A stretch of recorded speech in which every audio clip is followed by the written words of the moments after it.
ఆత్మీయులైన YouTube ప్రేక్షకులకు నమస్కారం.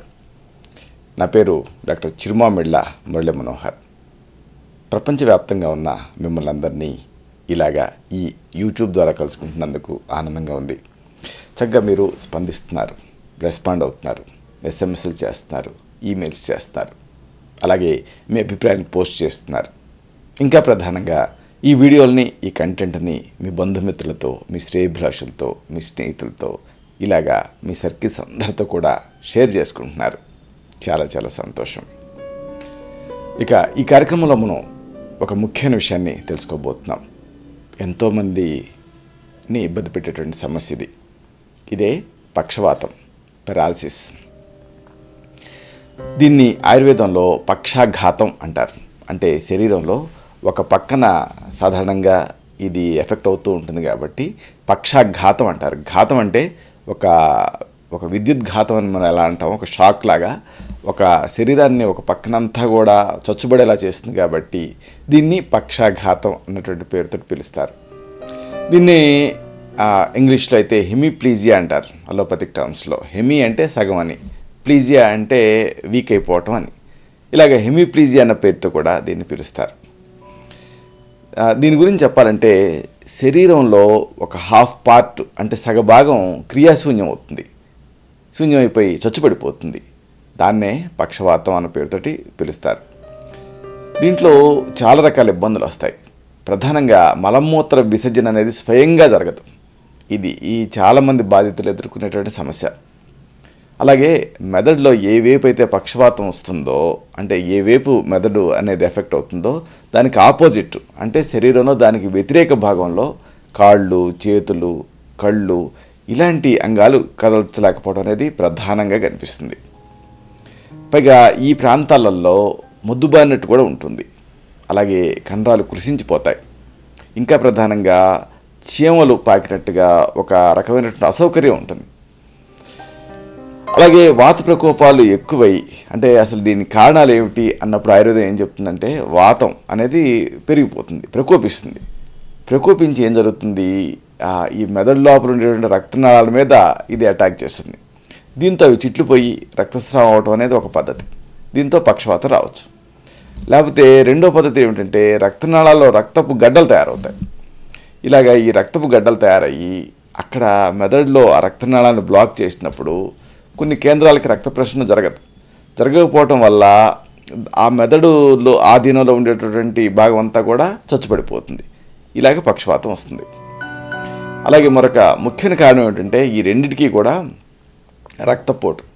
రక్తపోటుకి సరైనటువంటి ట్రీట్మెంట్ తీసుకోకుండా దాన్ని అశ్రద్ధ చేస్తే ఉన్నట్టుండి ఆ రక్తపోటు పెరిగిపోయి రక్తస్రావం అయ్యి ఆ తర్వాత పక్షవాతం వచ్చేటువంటి రిస్క్ ఉంటుంది. ఇక మెదడులో ఏదన్నా కణితి అంటే స్పేస్ ఆక్యుపైయింగ్ లీజన్స్ అంటారు. అప్పుడు కూడా ఆ మెదడు ఆధీనంలో ఉండేటటువంటి శారీరక భాగాలు చచ్చుపడిపోతాయి. ఎందుకంటే ఆ కణితి పెరిగింది కాబట్టి, మెదడుని పని చేయనివ్వదు కాబట్టి. ఇంకా అనేక కారణాలు, ఇలాంటి వాటి వల్ల కూడా నెమ్మదిగా అంటే స్లోగా పక్షవాతం రావచ్చు. కణితి పెరుగుతుందనుకోండి, ఉన్నట్టుండి మెదడులో ఏదో రక్తనాళం బ్లాక్ అయినట్టుగా రాదు, ఉన్నట్టుండి అటాక్ రాదు, స్లోగా వస్తుంది. అలాగే కొన్ని ఇన్ఫెక్షన్స్లో కూడా ఈ పక్షవాతం రావచ్చు. ముఖ్యంగా మెదడువాపు వ్యాధి లేదా మెదడువాపు జ్వరం అనేది అంటాము, మెనింజైటిస్, ఇలాంటి వాటిలలో కూడా ఈ పక్షవాతం రావచ్చు. అయితే ఇక్కడ ముఖ్యంగా చాలామంది పేషెంట్స్ వస్తూ ఉంటారు, నా దగ్గరికి తీసుకొస్తూ ఉంటారు. కానీ ట్రాజడీ ఏమిటంటే 2-3 సంవత్సరాలు గడిచిన తర్వాత తీసుకొస్తూ ఉంటారు. అలా కాకుండా ఈ డిసీజ్ వచ్చిన 3 నెలల లోపు కనుక ఆయుర్వేదిక్ ట్రీట్మెంట్ స్టార్ట్ చేయగలిగితే చక్కటి ఫలితాలు వస్తాయి, అమేజింగ్ రిజల్ట్స్ వస్తాయి. సరే, మరి దీనికి ఒక ప్రథమ చికిత్స లాగా, అంటే మీ ఇంట్లోనే మీరు తయారు చేసుకోగలిగేటువంటి చికిత్సలు ఏమైనా ఉన్నాయా, వీటి గురించి తెలుసుకుందాం. మొదటి చికిత్స మీకు చెప్పాల్సింది ఒక తేలికైనటువంటి చికిత్స, అందరికీ అందుబాటులో ఉండేది, తుత్తురు బెండ. దీన్ని మీరు గుర్తుపెడతారు. ఈ తుత్తురు బెండ వేళ్ళు ఈ పక్షవాతంలో అద్భుతంగా పనిచేస్తాయి. ఈ తుత్తురు బెండ వేళ్ళని నీళ్ళకి వేసి మరిగించి కషాయం తయారు చేయాలి. ఈ కషాయాన్ని 14 నుంచి 28 మిల్లీలీటర్లు, అంటే దాదాపుగా 1 టేబుల్ స్పూన్ నుంచి 2 టేబుల్ స్పూన్ల మోతాదుగా ఉదయం, మధ్యాహ్నం, రాత్రి ఇలాగ రోజుకి 3 సార్లు తీసుకుంటూ ఉంటే పక్షవాతం నుంచి త్వరగా రిలీఫ్ వస్తుంది. ఇక ఇలాంటిదే మరొక అద్భుతమైన చికిత్స, ఇది కూడా అందరూ చేసుకోగలిగిందే. మినుములు, అలాగే దురదగొండి గింజలు, ఇంకా ఆముదం వేళ్ళు, అలాగే తుత్తురబండ వేళ్ళు అన్నీ ఈక్వల్ ప్రపోర్షన్స్లో తీసుకోవాలి. చూడండి, మినుములు మీ ఇంట్లో ఉండేవే. ఇక దురదగొండి గింజలు, ఇది ఒకవేళ మీకు తెలియకపోయినా ఆయుర్వేద మూలికలమ్మే అంగళ్ళలో దొరుకుతాయి దురదగొండి గింజలు. ఇంకా ఆముదం వేళ్ళు, ఆముదం ఎక్కడైనా మనకి దొరుకుతుంది కదా, ఆముదం చెట్లు. ఈ ఆముదం చెట్టు తాలూకు వేళ్ళు. అలాగే తుత్తురబెండ, దీని వేళ్ళు. అన్ని ఈక్వల్ ప్రపోర్షన్స్లో, అంటే అన్నిటినీ సమంగా తీసుకోండి. నీళ్ళకి వేసి మరిగించి కషాయం తయారు చేయండి. కషాయ ప్రక్రియ మీకు తెలుసు కదా.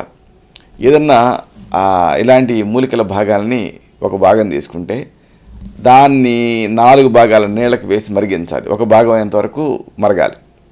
ఇలాగా కషాయం తయారు చేసుకోవాలి. ఉదాహరణకు మీరు ఈ మొత్తం వేళని ఒక 50 గ్రాములు తీసుకున్నారనుకుందాం. 4 గ్లాసులు నీళ్ళకి వేయండి. 1 గ్లాస్ అయ్యేంతవరకు మరిగించండి. ఇది కషాయ ప్రక్రియ. ఇలాగ ఈ కషాయాన్ని 14 నుంచి 28 మిల్లీలీటర్లు, అంటే 1 టేబుల్ స్పూన్ నుంచి 2 టేబుల్ స్పూన్ల మోతాదుగా దీన్ని తీసుకోవాలి. అయితే దీనికి 2 గ్రాముల వేయించిన ఇంగువని, అలాగే 1 గ్రాము సైంధవ లవణాన్ని కలిపి తీసుకోవాలి. ఇలా రోజుకి 2 సార్లు, ఉదయం సాయంత్రం, అంటే ఏ రోజు కషాయం ఆ రోజు తయారు చేసుకొని ఉదయం సాయంత్రం తీసుకుంటూ ఉండాలి. దీంతో ఈ పక్షవాతంలో అద్భుతమైన ఫలితం కనిపిస్తుంది. ముఖ్యంగా ఇమీడియట్గా పక్షవాతం వచ్చిన ఇమీడియట్గా ఈ ట్రీట్మెంట్ కనుక తీసుకుంటే చాలామంది దాదాపు పూర్తిగా రికవర్ అవుతారు. సింపుల్ కదా. మినుములు, దురదగొండి గింజలు, అలాగే ఆముదం వేళ్ళు, తుత్తురబండ వేళ్ళు అన్నీ సమానంగా తీసుకొని నీళ్ళకి వేసి మరిగించి కషాయం తయారు చేసి ఈ కషాయాన్ని 14 నుంచి 28 మిల్లీలీటర్ల మోతాదుగా తీసుకోవాలి. దీనికి ఈ కషాయానికి 2 గ్రాముల వేయించిన ఇంగువని, అలాగే 1 గ్రాము సైంధవ లవణాన్ని కలిపి తీసుకోవాలి. ఇది ఉదయం ఒకసారి, రాత్రికి ఒకసారి 2 సార్లు తీసుకోవాలి. దీంతో మంచి ఫలితం ఉంటుంది. ఇలాగా ఒక మండలం పాటు కొనసాగించాలి. ఇక ఈ పక్షవాతంలో ఇది వాతవ్యాధి కదా, అందుకని విరేచనం చేయించాలి. కాబట్టి వారానికి ఒకసారి ఆముదాన్ని, దీన్ని ఒక 10 నుంచి 20 మిల్లీలీటర్లు, అంటే 2 టీ స్పూన్ల నుంచి 4 టీ స్పూన్ల మోతాదుగా వేడి నీళ్ళకి కలిపేసేసి ఆ నీళ్లు తాగుతూ ఉండాలి పడుకునేటప్పుడు. దీంతో ఉదయం సుఖ విరేచనం అయ్యి వాతం అనేది సమస్థితికి వస్తుంది. ఈ ఆముదం ఎంత తాగాలనేది గుర్తుపెట్టుకోవాలి. వారానికి ఒకసారి విరేచనానికి తీసుకోవాలి. దీన్ని ఎలా తీసుకుంటారు? ఈ ఆముదం డోస్ ఎంత అంటే 10 నుంచి 20 మిల్లీలీటర్లు, అంటే 2 టీ స్పూన్ల నుంచి 4 టీ స్పూన్ల వరకు 1 కప్పు వేడి నీళ్ళకి కలిపేసేసి బాగా కలిదిప్పి తాగేయాలి. దీంతో సుఖ విరేచనం అవుతుంది. ఈ పక్షవాతం తాలూకు తీవ్రత తగ్గుతుంది. అలాగే మరొక చక్కటి ఇంటి వైద్యం, వెల్లుల్లి, గార్లిక్ 4 గ్రాములు తీసుకోవాలి. లసున ప్రభంజనానాం శ్రేష్టం ఉంటుంది ఆయుర్వేదం. అంటే వాత సమస్యలు తగ్గించే వాటిలో అద్భుతమైనది, ది బెస్ట్ రెమెడీ ఏమిటంటే లసునం, అంటే వెల్లుల్లి. దీన్ని ఒక 4 గ్రాములు, వెల్లుల్లి అంటే చిన్న ఉల్లిపాయ అని కొన్ని ప్రాంతాలు అంటారు. ఈ వెల్లుల్లి రేకల్ని ముద్దగా దంచి 4 గ్రాములు, అంటే సుమారుగా 1 టీ స్పూన్ మోతాదుగా తీసుకొని 12 గ్రాములు వెన్నపూస కలపాలి. అంటే దాదాపుగా ఒక 2 టీ స్పూన్ల వెన్నపూస కలపాలి. కలిపేసి మళ్ళీ ముద్దగా నూరి ఉదయం సాయంత్రం ఇలా రోజుకి 2 సార్లు తీసుకుంటూ ఉండాలి. దీంతో ఈ పక్షవాతంలో మంచి ఫలితం కనిపిస్తుంది. ఇవన్నీ కూడా మీ ఇంట్లో మీరే తయారు చేసుకోగలిగేటటువంటి గృహ చికిత్సలు. అయితే ఈ పక్షవాతం ఒకవేళ తీవ్రస్థాయిలో ఉన్నా, లేకపోతే ఇతర కాంప్లికేషన్స్ ఏమైనా ఉన్నా, అప్పుడు పర్సనల్గా చూడాలి. అంటే మీ నాడి చూసి, మీ తత్వాన్ని పరీక్ష చేసి, మీకు మాత్రమే ప్రత్యేకమైన ఆయుర్వేద ఔషధాలు ఉంటాయి, వీటిని ప్రిస్క్రైబ్ చేయాల్సి ఉంటుంది. ఉదాహరణకు ఇలాగ హెమిప్లేజియా ఉన్నప్పుడు ఏకాంగ వీర్ రస్ అనే దాన్ని సెలెక్ట్ చేసుకుంటాం.